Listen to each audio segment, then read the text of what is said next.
ত্রাণ দুর্নীতির অভিযোগে ফের একবার গ্রেফতার এক শাসক নেতা, এবার বীরভূম।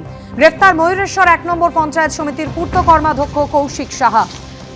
পঞ্চায়েত সমিতির পূর্ত কর্মাধ্যক্ষের গোডাউন থেকে প্রচুর ত্রাণ সামগ্রী উদ্ধার।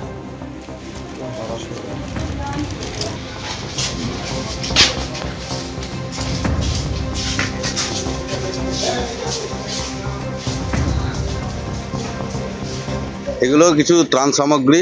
এই ত্রাণ সামগ্রী প্রত্যেক বিধায়কের এলাকাতেই দেওয়া হয়। সরকার থেকে বিধায়কদেরকে দেয় সাধারণ মানুষকে বিলি করার জন্য।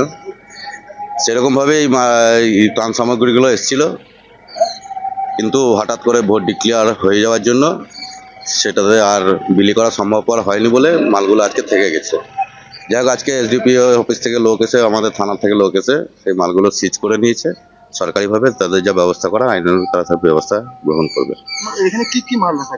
এখানে ওই যে ত্রিপল ছিল, কম্বল ছিল, এসব ত্রাণ সামগ্রী ছিল।